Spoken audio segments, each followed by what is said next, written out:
We start off on the actual big screen as we see Barbara Jean Trenton playing the leading lady alongside her handsome young leading man, Jerry Herndon.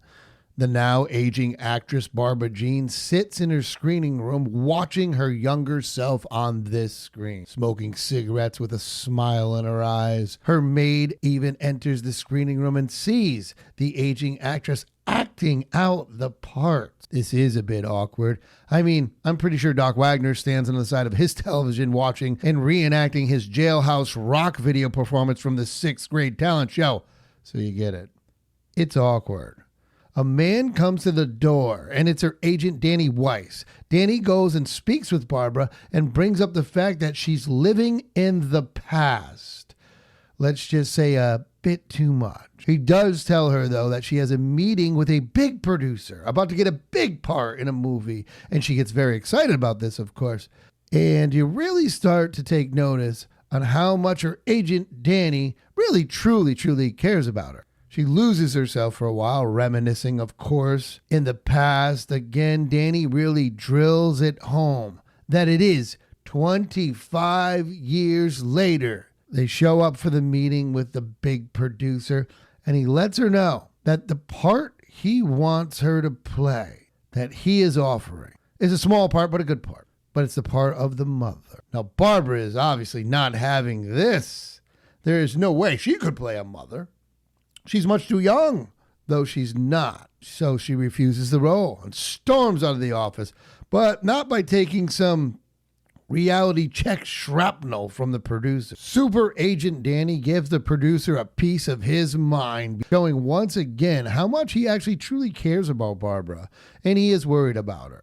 Barbara and Danny arrive home, and Barbara does express her hatred towards the time period nowadays. She doesn't want to face the fact that she's getting older, so she doesn't want to do this anymore, not in the present. So why not decide to make everything in her life like the 1930s?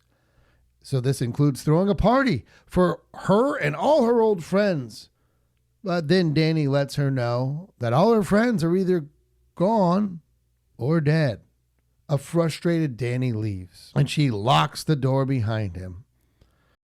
Danny tries to see Barbara again, but Barbara does not want to see Danny at this time. So Danny tells her old leading man, the one we saw in the beginning, co-star Jerry Herndon, is going to be in town and wants to stop by, and he wants to see her. So she gets excited. She gets all dolled up and then is totally let down when she sees an old Jerry Herndon, because he doesn't exactly look like he did when he was on screen that she's just been walking. It's been 25 years, keep in mind. Everybody out there, your prom queen or king, whatever it may be, doesn't probably look the same after 25 years. I'm just saying. She even tells him she had the idea that they would do a picture together again, but he lets her know that that dream went away with his youth, and he now runs a string of supermarkets. Hey, the guy's doing what he's got to do to get by, and he does seem happy. So come on. She does not take this well, of course, and states that everyone she knows is now dead and sends them both on their way. Of course, she goes back into her screening room to watch her youthful co-star and wishes she could be there with the young Jerry. Sometime later, the maid enters the room and looks up to see something that startles her. Incredibly, she calls Danny, and he comes over immediately to find that our leading lady is now back in the movie. She finally got her wish. She blows a kiss to Danny and drops her handkerchief, in which Danny finds while walking out the door. Barbara finally got her wish. Episode 4. Doc, this is one I know we've been talking about back and forth a lot.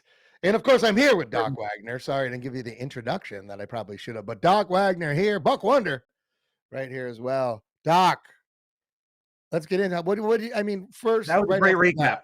That was a great recap. And it was the 8th grade talent show that I did, Jailhouse Rock. So we'll try to get some VHS tapes of that out there for you. I know you wanted that. I should have did my research a little better. The 8th grade talent show for everybody. Almost more embarrassing. But just understand, he was also 19 years old in 8th grade. So it was a little hard. True. record. And to be fair, Elvis was still on the charts when I was in 8th grade. Yeah, Elvis actually heard him do it, and he stole it from him. Anyway, Doc, let's get into it right now. Let us delve into the realm of these performers, exploring their talents and unraveling their intricacies on this stage of shadows and light. These actors, my gosh, we have Actors. all stars. And Ida Lupino played Barbara Jean, and femme fatale through and through, often called the poor man's Betty Davis. She was an actress, a director, a writer. She directed and wrote the 1953 classic The Hitchhiker. She was the first female to write a film noir. Kind of a badass. Wow. Kind of a real badass. She was in 59 films, including High Sierra with Bogart, Junior Bonner with Steve McQueen, While the City Sleeps with none other than Vincent Price. And Ida Lupino. My personal favorite was the 1939 The Light That Failed. Futility, sorrow, as the eyes have it. Keep your chin up. Don't let him hit me, sir. Please don't. Don't be afraid. He's not going to hit you. He's an artist. They're all mad. I just watched that over the weekend to get more familiar with her. Her performance is mesmerizing. And those television fans out there, she directed a Hitchcock. She directed a Bewitched, a Fugitive, a Gilligan's Island. Yeah. One more thing. Yep. She was in 2 episodes of Columbo. I appreciate what you're doing. I really do. Well, here we go again. Oh, okay, listen, guys, you be ready. Be ready. Doc is going to do a whole thing about Columbo. Don't worry about that. But amazing. Think about the talent. Think about the, and I don't want to delve on it too much. We know the situation of, female actors and everything at that time, especially. Oh. And wow. Like, I don't look at it like, I really don't. I'm like, I grew up in a time seriously where it's like, yeah, like, okay. But back then, I mean, but this part here, she truly was a trailblazer. But yeah, and the part was interesting for her to play. She embodied it. She really took it. But you know what? That makes sense though. Somebody with that would understand that whole dynamic of her character and Barbara. And I have a couple fun facts about her when we get into fun facts. But let's talk about Danny. I know you know Danny. I know you know him from so many classics. Martin Balsam. He's royalty. 12 Angry Men. You fellas can handle this thing any way that you want to. I'm not going to make any rules. On the Waterfront. Psycho. Come on. Again, this man was royalty. Was in the original Cape Fear and the remake.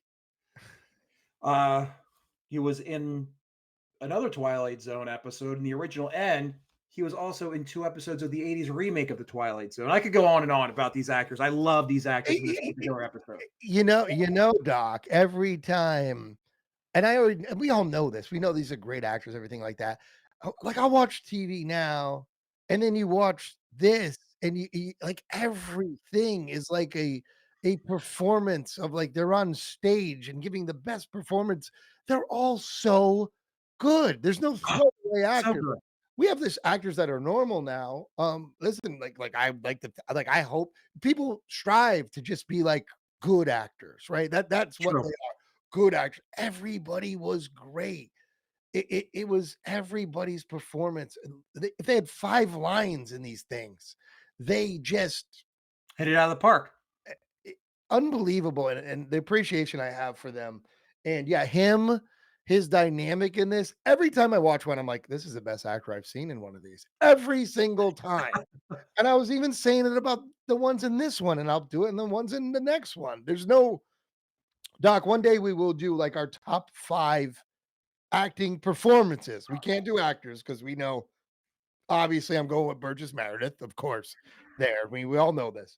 But we need to do like acting performances. I mean, let us know. I love that idea. Yeah, I don't know. That'd be so hard to do. We'll invite people in to do that in a sense of like, let us know. Let the people watching this show know. Let us know what they think is, because I am not an expert like that to judge these people. And I wonder what other people think. I mean, we could be so weirdly off, both of us. Well, each one is different. Each Twilight Zone episode and each performance is different to a different person at a different time in their lives. As we're finding out through watching these in our middle age, we'll say, than when we were children, watching the marathons, the Twilight Zone marathons when we were kids. It's so different, and I know for a fact that we covered it the last episode that we did one for the Angels, which I appreciate more now as an adult than I did when I was a kid.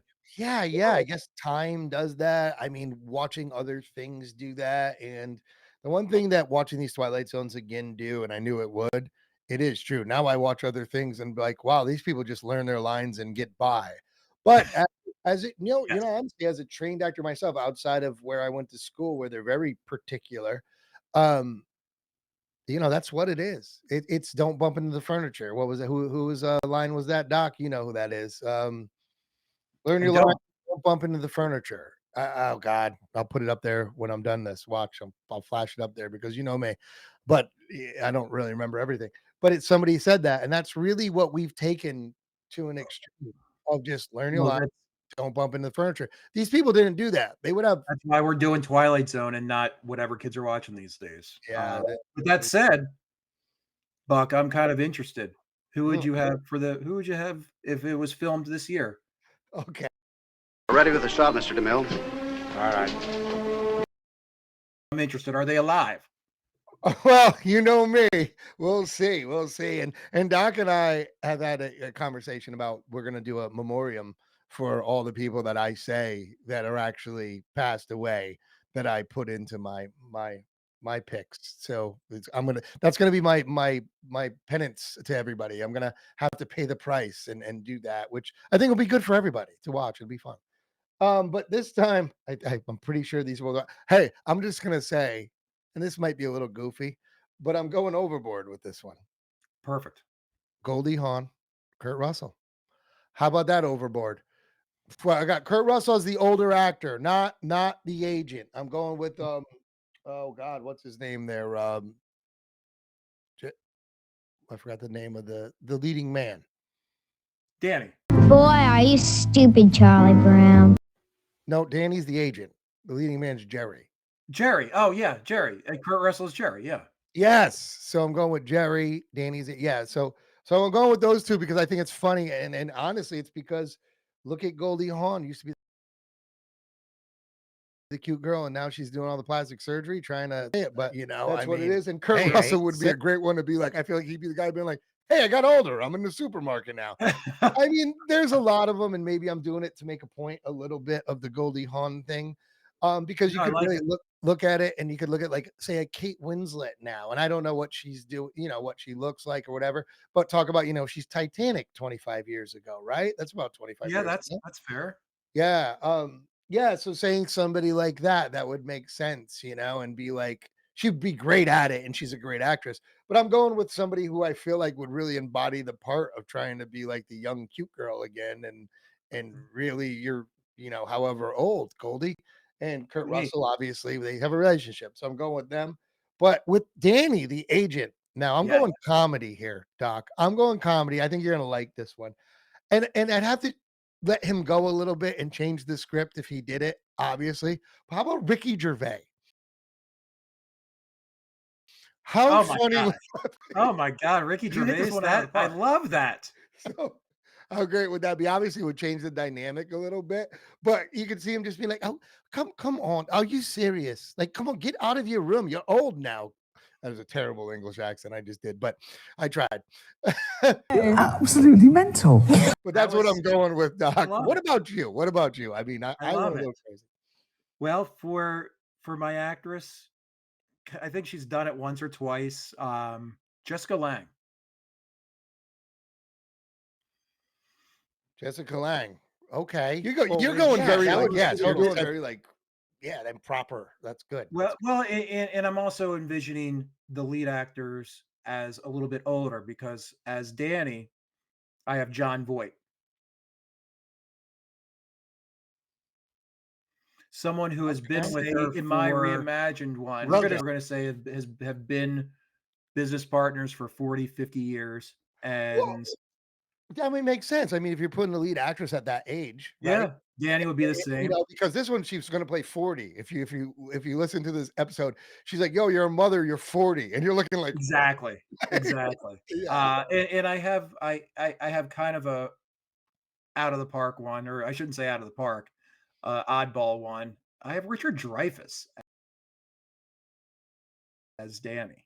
I'm sorry, not as Danny, as yes, The as older Jerry. that's good. That's good. I mean, I don't know. He like kind of like, yep, I I did my thing. I'm managing some supermarkets now. Yeah, like like mustard stain on his shirt, like not matching shoes, just plays the part, almost playing Jerry as a comedic role. Well, that's why I even went with the Kurt Russell, like somebody that you Yeah. could see just being like, "Yeah, I'm good. I work at the supermarket and play softball on the weekends with my buddies." And yeah, Dreyfus. Yeah, I can see my grandkids whenever I want to. Yeah, yeah, I like it. Electroshock therapies springs to mind right offhand. Pencils in your mouth. You know, And for everybody out there, you're gonna notice that Doc will go towards anybody in Jaws a lot, just so you know.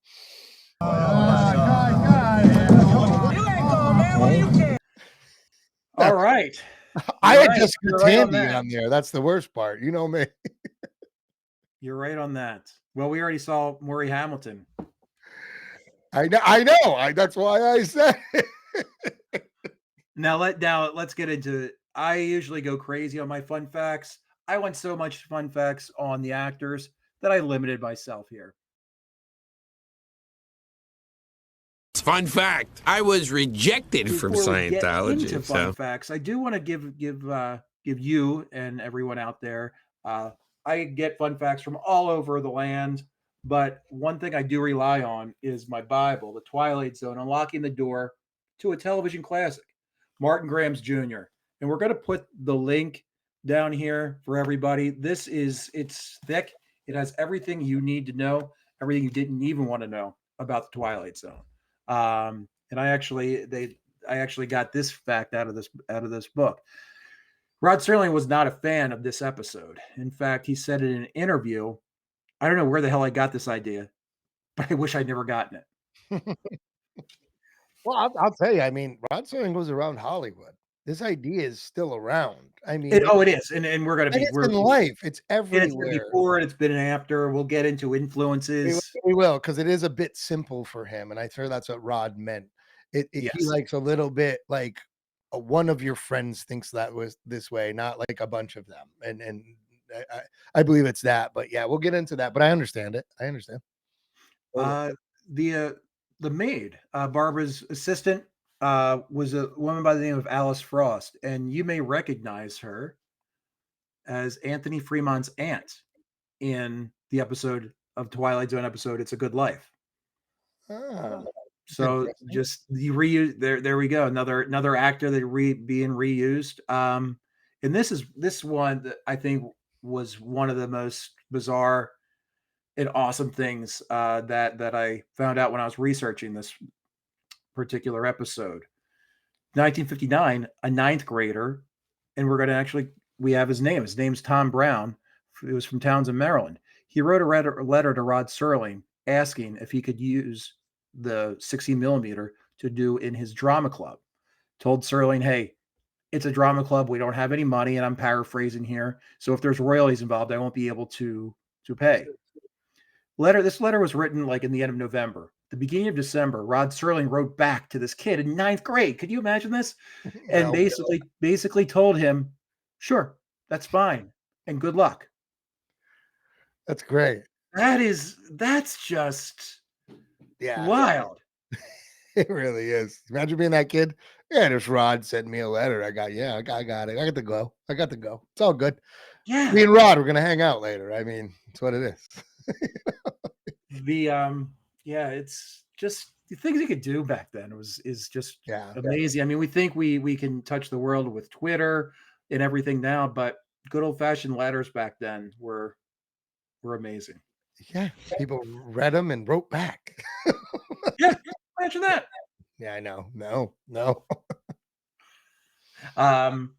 One last fun fact for you: the score was written by a man called Franz Waxman. And he won an Academy Award for Sunset Boulevard. And we're going to talk about He also did Bride of Frankenstein. And in Hitchcock, he did Rebecca and Rear Window. He also worked on Suspicion. That was amusing, wasn't it? It was the only episode that he worked on of the Twilight Zone, though. So that's kind of wild. Well, I mean, you just kind of said that, it wasn't Rod's favorite episode. Maybe he just wanted to, maybe nothing against anything that was done, but just kind of like push away. Yeah, but the score was cool. The score I liked because it was very for the time. I was gonna say though, but you know what? It was very like Twilight Zone. And I forgot to say it on the last episode that we went over, was the music started getting the dum, bum, bum, bum, bum, bum, bum, you know what I mean? Sure, and it really told the story. Yes. So yeah, there was things involved, but you wonder. I mean, it's probably not that whatever, but when you do something that you just don't like, sometimes you just go away. Don't want to go back to it. Involved. Everybody involved is like, yeah, I like you, but you're involved in this one thing that I wasn't with. So I don't know. Maybe it was that, but it is interesting because it was a different vibe. It was, and I think we'll get into that a little bit. Yeah. Oh, well, that's it with the fun facts, and I know one of your favorite parts is the symbolism here. Symbolism is just too delicious. Why don't you? I actually struggled trying to find a weird one that I like. The big one obviously was the veil, right? The veil was my big symbol. You remember when he says, "Put up your veil," and she had the veil on. Yeah. She was in the shaded room all the time. If you notice, get outside, get where the light shines. She didn't want to be seen the way she was. So she was always in the dark. She wore the veil to there. That was the biggest one, I think, that I noticed of like the symbol that I think they did. The flickering of the, all the time where she never got a good look at her. And how many times did which I get, come outside, of course you should come outside. But a lot of it was, get into the light. And I don't think she wanted to be in the light. I don't think she wanted to be seen. She knew what she was. She didn't want to be seen as who she was. And yeah, so that was my big one. That was really the big one that I was like, okay, this is a theme. Yeah. I like that. And we don't talk about these before air, so it's actually I always think we're gonna have the same one. I've got aging. I mean, that's obvious. That's an obvious one. We all yearn for yesteryear, and also reality. I don't think she wasn't. She didn't think anything was real. I mean, she's drinking at 11 o'clock in the morning. Marty Saul got her a role as a mother. She's 41 years old. And hey, it's a pretty decent role. And you're 41. Play a mother. And that's where I get back to reality. Yeah, she doesn't even doesn't even want to take on supporting parts. And that's another, hey, you're not an A-lister, you're a B-lister. And there's nothing wrong with that. Yeah. No, it is funny. And to get into it a little bit of as somebody that grew up, acting and everything, as in growing up, as in from like 21 to whatever now, you do. When I first started, my scripts were for teenagers. I played a teenager at one point when I was like in my 20s, early 20s. I played somebody in high school. And then it's like this weird gap that all of a sudden when you get the first call or your agent or somebody tells you that, hey, there's an audition coming up and you're playing like the father of a young child. And you're just like, whoa, what happened? I just went from high school to father. And then knowing that you're just going to get older. And I'll tell a story, Doc, about a time I was on a set, and like we've talked about before, you won't hear me dropping any names or anything like that, because first of all, I hate that. Second of all, trust me, I've never done anything that big or whatever, but these are people that you might even know. Sure. The story is the interesting part, not who it was. And I dealt with an actress one time that I had to go in and talk to because she was doing a scene about, it was like 4 a.m. She was waking up. She was getting older, and that's what it was about. She was getting older. Her husband, she left her husband or whatever it was. They broke up, got divorced, and he was dating a younger woman, and she was, a beautiful 40-year-old, right? A beautiful 40-year-old, just say. And she had to look in the mirror and really take it in that she's getting older, and that's what it was about. Now, she didn't want to come out of her dressing room, and I had to go talk to her because because it was shot in HD. This when HD was kind of first coming out a little bit, and everybody was starting to get like really weird about it. It wasn't as soft as whatever, blah, blah, blah. And she was like, well, I need to get makeup on. I need to do that. I'm like, well, you're defeating the whole purpose of what it is. You are that age. So you actually had a person who is dealing with the actual thing that this person should be dealing with, and watching an actress who was always considered a very beautiful actress and everything, like looking at her going, oh, this is real. Like she doesn't want to be on screen like this. Barbara. Yeah, it was exactly like that. And it was funny and a true story. And I finally was just like, I'd say like, this is why you're an actress. This is what you're take that in, I summoned the Meisner in me, and I was like, this is exactly what it's about. Go out there and your eyes will tell the story of how awkward when you look at yourself going, I hate myself right now. Do it. But it's real. It's a real thing for all of us. We're all like that. Well, yeah. I mean, even you see, even non-actors, all of a sudden, that's what I mean. Like, oh, wow, we're all like that. We're just like, you look over and you're just like, wow. When you watch sports and then you realize like, oh wow, that kid was a freshman in high school when I was 20. And then all of a sudden, as we get older, you're like, oh, that kid wasn't even born when I was, and now he's in the NBA or NFL. Yeah, now he's retiring from the NBA. Yeah, and you're just like, when we were 20. Yeah, and you walk outside and you feel that same way. You get in front of a camera if you're an actor or an actress, and you feel like everybody's looking at you like they did when you were 25. You feel like that for a second, and then you realize, oh no, you're not that person you were before in life. And yeah, it's very interesting, which made me really look at this episode where before it was kind of a throwaway for me. It really was. And now you look at it as we get older. This is definitely one of as we get older. And mind you, what was it, a 35-year-old Rod Serling at this time? And Barbara Jean or Ida Lupino actually was only 41 when this was released. But that 41. That's young considered today, but that was ancient in 59. Yeah. Oh, well, this it's a good one. Thanks for sharing that story. So many. I think there's so many things I think that influenced Rod Serling when he wrote this. Of genetic, hormonal, and environmental influences. Why don't you start off on this? Well, here's the thing about the influences. This was one that I couldn't really pinpoint one in particular. And I really couldn't, because I was just like, so many things are the fountain of youth, right? Stuck in an old time, it's so many that I really didn't pinpoint one. I couldn't, because there's so many things that are like this. And I do want to say the influences where Rod said, like, I don't know why I thought about this. Picture this. Like, this has influenced so many people.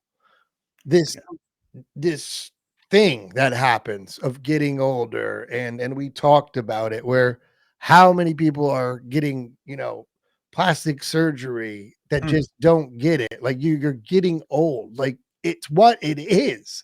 Stop it. You're getting older. It's not gonna stop. Get healthy, look better. I'm not against it. If you want to do a thing here and there, if you want to pop some testosterone or some HGH, whatever you're doing, but at home, don't do those drugs. Okay, fine. But you know what I mean? Like something that we don't promote drug use. No, not at all. But something that makes you feel better, that the doctor gives you, right? Things that make you feel a little more whatever, but it's so extreme. in everything now. And Hollywood is a cruel mistress in the sense of, you're just thrown out like with the trash after a while. And it's just what it is. And women, it's worse for than men. And that's one thing. I'm not over here preaching of whatever, I mean, I believe in equal opportunity, everybody out there, just so you know, but I'm not here crying, but it is true. A guy can age gracefully on screen and become harder for a woman. It is. So true. When Rod says, I don't know where this came, he knows where it came from. It was all around him. It was especially back then. You were done by 40. I mean, you were done back then. And it's harder. Guys grow up, this Harrison Ford's playing things, playing Indiana Jones at 60 years old. Yeah, well, you don't see a woman doing that at 60. She's not going to be the same cool chick she was. It's just what it is. So, I mean, symbolism to me, influences to me has just been a lot of attitudes of older characters. I like that. In the last 30 years. It's just really what it is. What about you? Well, I think, and it's been said before, and I will agree. Sunset Boulevard could have been in Rod's mind when he wrote it. You're Norma Desmond. Used to be in silent pictures. Used to be big. I am big. It's the pictures that got small. The Aging Starlet, and even though it was released a year after this episode, Whatever Happened to Baby Jane was released in 1960. Don't know. It's too close, but I look at that and I'm like, that really has a lot of similarities. And I can't agree with you even more. There's so many like this. And I thought outside the box, and actually a movie that you recommended to me a few years ago, Midnight in Paris. Great Woody Allen movie, starring Owen Wilson, where nobody was escaping to the film or cinema per se, but just escaping to a different reality where they thought they may have even fit in better. And again, wasn't over the top or heavy-handed, but could Woody Allen have seen this and been in his back of his mind somewhere? Maybe. What is this, an old Peugeot? I have a friend who collects these in Beverly Hills. Come on, have a drink. Have a drink. Come on. I don't know, but wanted to give you something outside the box. Oh, you know what? And for everybody out there, when you really think about it, for everybody out there, in the comments below, think of all the people, and this is a terrible, morbid thing to think about. Think of all the older actresses and actors that probably unalived themselves in some way, whether it was intentional or drugs, alcohol, as they got older. And this probably had a part of it. This was telling like a story, an after school special almost, to be like, you're getting old. And how many are out there? I'm sure there's so many. I didn't do enough research to even think of them, but there's so many. I mean, and probably what they went through when they were younger and they're not who they are anymore. I wouldn't say like a Judy Garland, because she went through the ringer for a few things. People really did some bad. Even look at today. There's a movie that's going to be released. I don't know if it's the end of 24 and 20 or in 25, starring Pamela Anderson, called The Last Showgirl. And it's something about, hey, she's not 22 on Baywatch anymore. And think about that. After night, feeling seen, feeling beautiful. That is powerful. And I can't imagine my life without it. I just think it's wild that, I'm the one who's been on the stage all these years, that I'm the one people come for. Think about that. Yeah, think about that. I mean, I know athletes, when they're done, but that's different. They have helmets on, they have uniforms on, they take them off. But when your whole identity is like a Pamela Anderson or somebody like that, where you're this sex symbol, this is what you are, right or wrong. This is what you are. This is who you are. And there's a point where that's not the case anymore at all. So your whole identity is taken away. Now, sure, you can reinvent yourself and everything like that, but what else do you know? You know what I mean? Right. They're always going to remember that red swimsuit. And that's how I think Barbara was. When you seclude yourself, and how would you, if you're not outside in the world, how does time really go by? It doesn't. She lives in a fantasy world. It could have some fairy tale vibes to it as well. Princess lives in the castle, doesn't go outside. Mm-hmm. Yeah. Very, very interesting. Well, Doc, anything else to add? Well, I'm gonna tell you this. Okay. And I'm gonna tell you my favorite part, and you hit the nail. You hit it in your recap, and it was a great recap. When Danny tells Marty Stahl, the producer, pretty much, when you go down, I'm gonna kick you in the teeth. When you've gone over the hill, you're down on your hands and knees. Remind me to give you a swift kick in the teeth so that you know exactly how it feels. In the teeth. That gives Danny, that makes Danny one of my favorite characters, because listen, he knows things aren't great, but just give this woman something. Give her something, because Marty was kind of a dick to her. He really was. He really was. He didn't have to handle it like that, obviously. And you know what? I'm going with that's how it was back then. It was. And Danny's wasn't going to take any of it. He said, this is my girl. Don't screw with her. Yeah. You know what? I'm glad you brought that up. So everybody just buckle up, because I'm going to go on up for a second about that character, which we haven't hit on enough. And I apologize for that, because I thought he was so great in it. And I think it was a love story in a sense.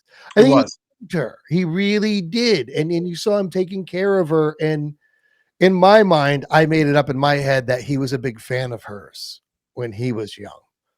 As in, like, I'm going with her like the same age, probably, right? Yeah, I thought so. So, but it was probably it's 25 years, he was like basically a teenager when she was big, he was like 20, and I believe that, I want to say that he, like, this was his girl. I'm making all this up in my head, but I believe that this was what's fun about it. And he got to represent her, and he's watching her downfall, but he loves her. He really does. I mean, however you want to take it. I don't know if it was, sexual or anything like that, but he definitely loved her. He really did. And you saw that even when at the end. And he kept coming back to help her. She's not making him any money.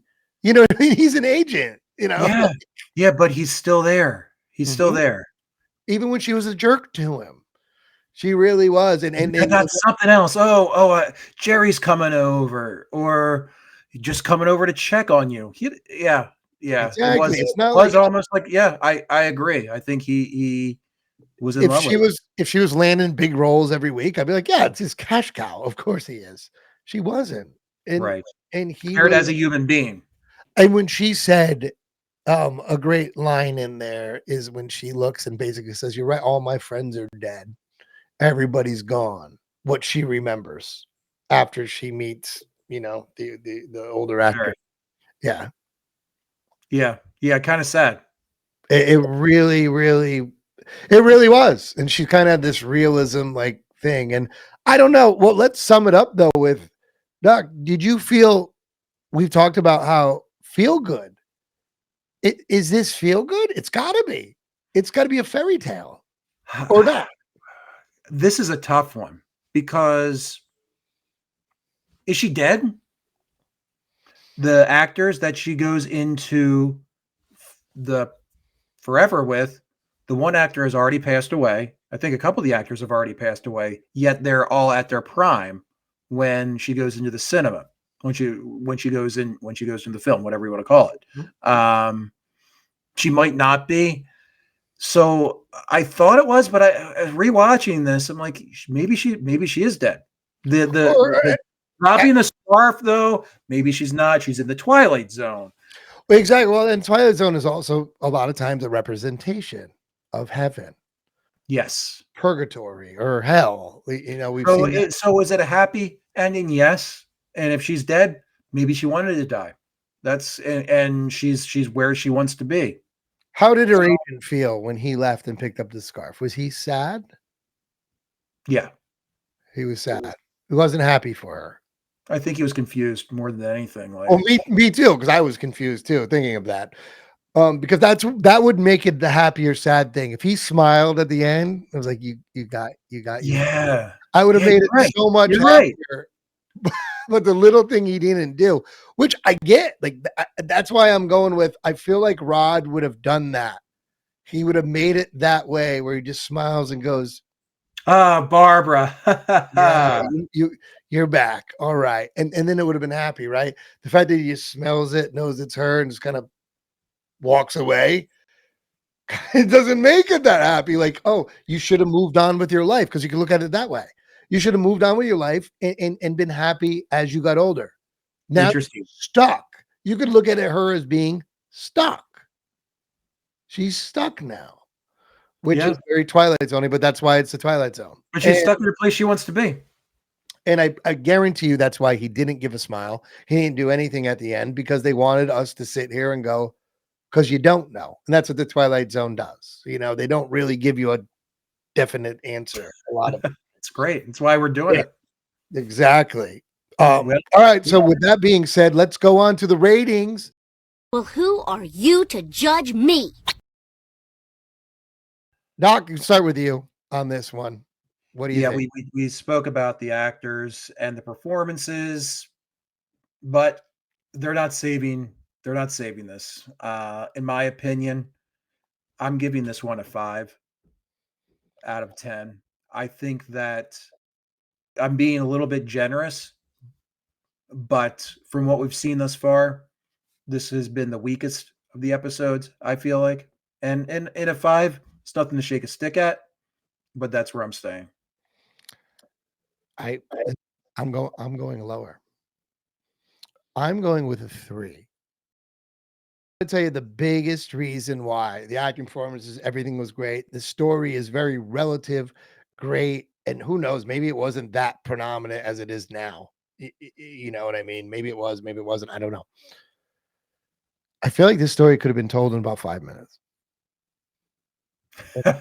In about 5 minutes. I think we could have gotten it. There wasn't a ton of layers to the dynamic of even her and her agent. You know what I mean? It was like a quick, not much happens. We got it in the first 5 minutes, kind of what was going to happen, right? Sure. And it just kind of went for like 22, 23 minutes or whatever it was. And that's why. And I mean, I already knew coming into this, because I know the Twilight Zones, that this was going to be probably my lowest rated one. But it also, once again, it doesn't mean it's a 3 on the Twilight Zone scale. I'm going to say that right time, which is, a 10 on the network television today. Yeah, the Equalizer on CBS now. It's a fucking 14. No, I don't think the Equalizer that went off in like 85. No, there's an Equalizer with Queen Latifah now, Doc. Come on. I'm the one you call when you can't call 911. You didn't know that? But anyway, I digress. I don't want to get Doc into this conversation. But there's not. Yes, there is. People are going to laugh at you right now. I'm putting this out there. I'm not editing this part out. The Equalizer stars Queen Latifah. Sounds like I'm joking, but I'm not. I want to say it's like in his 3rd season. So, hey, good for the Queen Latifah. Never thought we'd say Queen Latifah's name on our podcast here, but a 3, indeed. I can respect that. Yeah, it's just kind of what it is. It really is, and like I said, it's just it's hard to knock something that's well written, well acted, but once again, it's comparing it to what I have a standard of for the best Twilight Zone. Sure. And we are going to get into, I mean, we're at the cusp of about 4 or 5. The next 4 or 5 are stellar. And I can't, and may I, Walking Distance is our next one. And Gig Young's performance is in my top 5. I'm going to just tell you that right now. Well, I'm gonna be interested in. We should do like the best seasons, but we definitely can't do it till we watch all the seasons again. Oh, but I'm gonna like make a mental note of what the season rating. Oh, you know what we should do is just add up our things and see what our best season is. It's pretty simple. Yeah, average it out. Yeah, then I'd have to add. And, yeah, it's easier for me to say a number. But all right, so that's it. Those are our ratings. Anything else to add, Doc, before we go? No, I don't have anything else to add. I think just looking forward to next week with Walking Distance and Mr. Gig Young, and that is, I've got some fun. I've got a lot of research. This is one of my favorites coming up. It's good, and everybody out there, just so you know, like Doc and I are having a good time doing this. We really are. We started being like, oh, this would be pretty cool, and now we're like excited to watch them, break them down, and it's a lot of fun. It's a lot of fun, and I'm glad everybody out there's watching it, doing it, and yeah. So yeah, please, everybody. Please let us know what you think in the comments. Maybe some people are giving this a 10 and think we're nuts. And let us know. Sounds good. All right, everybody. Well, thank you once again. And we'll see you later, everybody. Thanks, everybody. Give me the ball, Augie. Give me the ball. Bad dog.